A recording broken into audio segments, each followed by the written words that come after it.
Okay, so we have covered cloaks a lot on the channel. It's always been a favorite with people. We have one very successful video recently which covers stippling. I'd recommend checking that out at the end of this if you like some follow-up watching.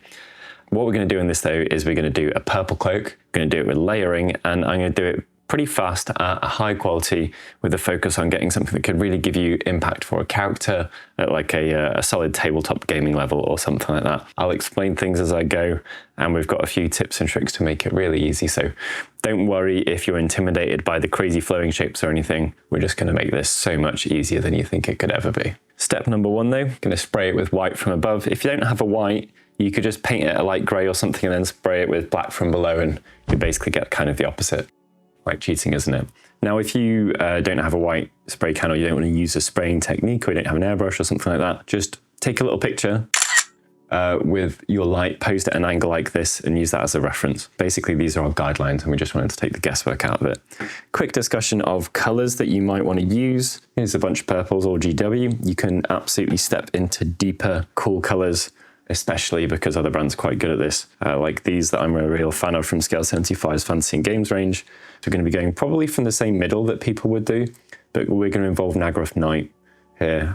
You can absolutely go from a dark base with a black involved, nothing wrong with that, and then you can go up to as light as you like. You've got other colours like Screamer Pink as well, Baroque Burgundy, Screamer Baroque, that might be useful depending on the type of finish that you're going for too. Hopefully me just saying this is useful to people. You can absolutely add colours like this into your final highlights. It'll look surprisingly good, and they'll be really high contrast without, you know, you going through to like candy pink or something like that. So they're worth considering. Citadel actually, or GW, they use colours like this for highlighting mixed in with purples more than you'd maybe think, especially on things like Dark Elves or stuff like that historically. Okay, let's get our paints out and let's jump in. This is going to go way faster and way smoother than you think, hopefully.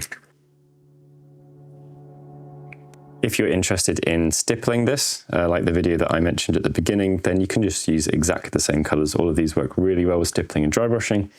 So yeah, don't worry, the sequence will work whatever it is you're doing. Okay, I'll put out some black in case we need it. I'm not sure if we will.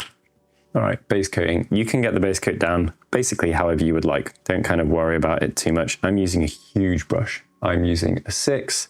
This is amazing. I actually got quite a lot of stick for what I said about base coating in the last one, which is that mostly it matters that you don't reawaken paint that started to dry rather than having to thin it really carefully, and you can use thicker paint than you would think. I stand by my words. Screw you, haters. As long as you don't have great big drifts of paint, you can absolutely use slightly thicker paint on something like a cloak. It's not like it's got details for it to collect in, so it's only around the really ruffled sections or around bits around the neck or something like that that you need to be careful of drifts of paint. And I'd rather just get a decent base coat down quick. So apart from the edges, there's not really anywhere that you need to worry about too much. And using a fast brush, just a fast brush, Freudian slip, but very true. And using a big brush just helps you go so much faster and get things smoother. 2 of those and we'll be good to go. For anyone that prefers going slower, you can absolutely go slower. Whenever I say that we're doing something fast, basically I'm talking about us prioritizing the things that matter the most for the paint job in hand. So, you know, you could take the same list of priorities that I've got, which will be getting a smooth base coat, getting a nice finish, getting some decent looking edge highlights and an idea of lighting. And you can take those and you can go slower if you want. For now though, with the help of our gigantic brush, we've got a pretty good base coat down in like seconds, which is brilliant. Okay, so the first thing we're going to do is we're going to put back in our shadows. So we're going to kind of do that from below, sorry. Take our Naggaroth Night, still using the big brush. And the easiest way to do this, you can see I'm holding it on an egg, so it's going to be particularly easy, is just to turn our mini upside down. Use your reference picture if you want, but whatever you can see from this angle, from underneath, that is what is going to get painted here. Always got your finger, so you can paint kind of over the lines where it'd go. And then because it would be a relatively light wood or wouldn't reach one section or not, you can just clean it off with a finger. Super, super forgiving in that sense. And we've already got a little bit more of an idea of kind of the cool effect that we can hope for just by using this deeper color starting already. Pretty easy to get in there quick with a finger and get things kind of right that maybe you couldn't with a brush, especially if you're not like super experienced with brush control. Now, this section, it's very easy to not do enough. So do this slightly bigger than you'd think, because you're going to need to put a darker section in the darkest bit of this. We're essentially highlighting in reverse because we're adding shadows. So I'm just going to make these areas slightly wider than I was thinking. Be careful where I need to be, not to kind of spill into other areas. That is about good. So let that 100% dry. They'll take a little bit longer because they are recessed, and then we can come back and do a deeper, darker version. So almost a pure version of the Naggaroth Night now. A little bit more dilute, but it doesn't matter hugely, honestly. And we're just going to aim for getting right in the most shadowed bits. You could mix some black in with this if you wanted. If for any reason you can't kind of reach into them with a big brush, you can absolutely swap to a smaller one, up to you. Don't risk kind of get something in the wrong place, but because we're doing this in the order that we are, this is one of the reasons to do it in this order, we don't really need to worry too much if we make a mistake or a slip, because we can just rebase coat the areas that we've slipped onto. Hopefully this is showing up on camera. It's already got like a very, for the two colors we put down or have used so far, it's looking pretty tasty. I'm gonna add in a tiny bit of black actually at this stage, though already that's made our color more dull.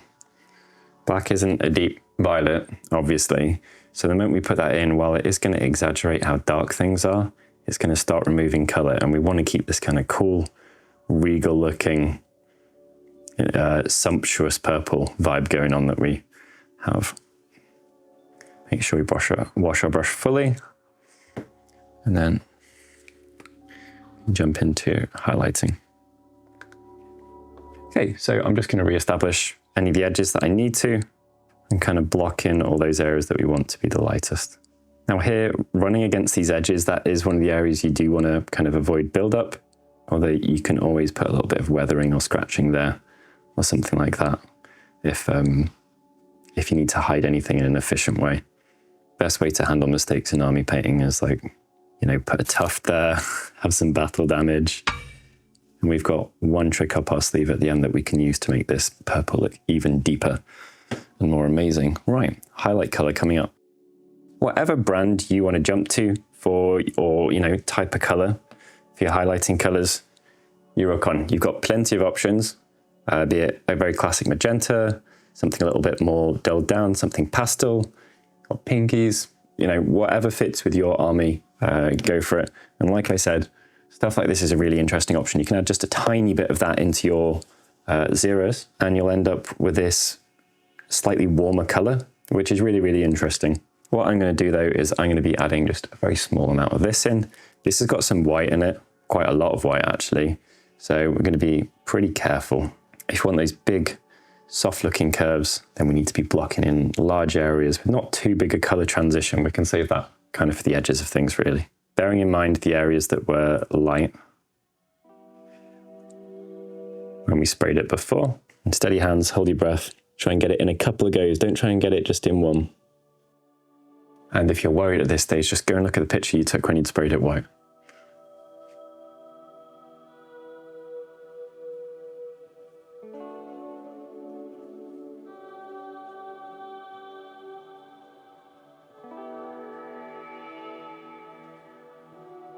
Just kind of wipe that transition between colors. You guessed it, we just add more in and shrink the area. Hopefully that's not too big a step up in color.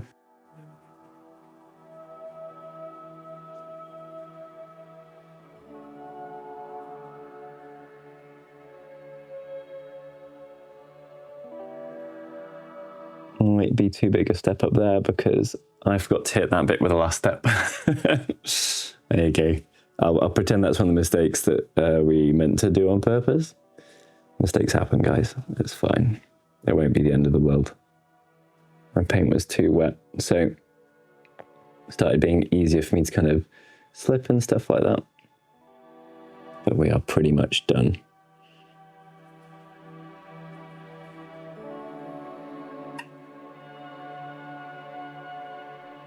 Soften these edges a little bit just by dragging from the darker area into the lighter. You can use your big brush sideways like this, really useful.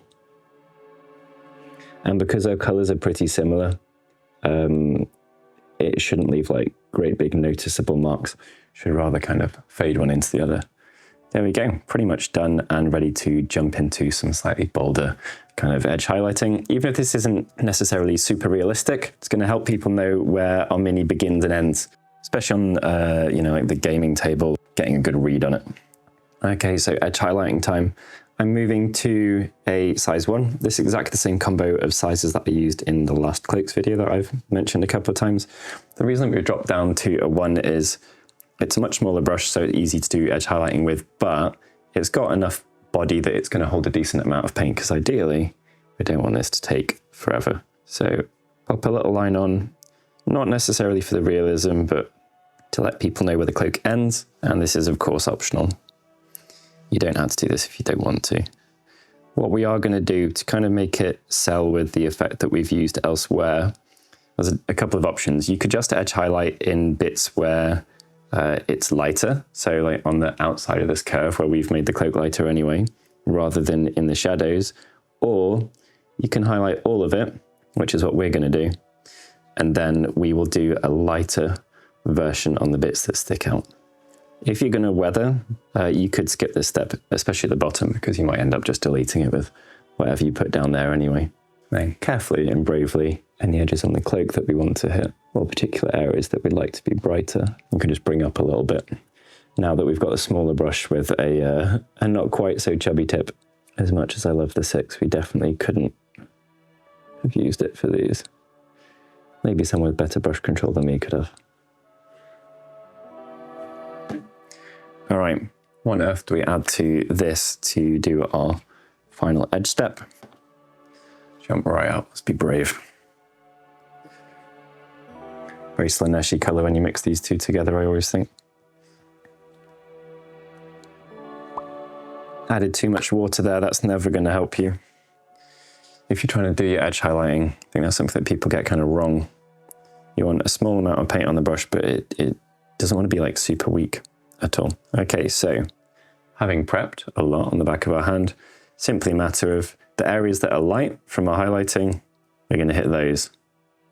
And what that's going to do is it's just going to give the impression that, that our edge highlighting isn't like flat line GW style all the way around a ultramarine. It's there more and more noticeably on the bits that are sticking out the more and catching the light the most. There we go, purple cloak, done. Would you guys weather this? Let me know below, or is this like appropriately Eldari now?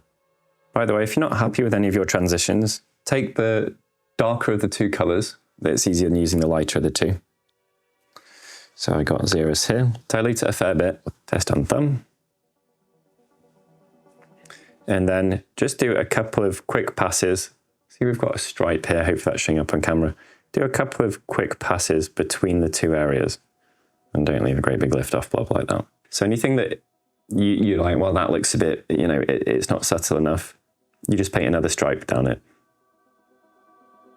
That bit that we screwed up by forgetting areas there. And you just repeat this a couple of times, it will do so much work. As long as you pick the right color, which should be relatively simple when we've only used 3, not a problem whatsoever. If you cover over your edge highlighting, just do it again. All right, we are done. So I was considering refining it further, but I thought, and this is very often the case actually, rather than spending time making it smoother for no particularly obvious gain, I just added some highlights at the top here, so there's some slightly brighter bits than we had previously.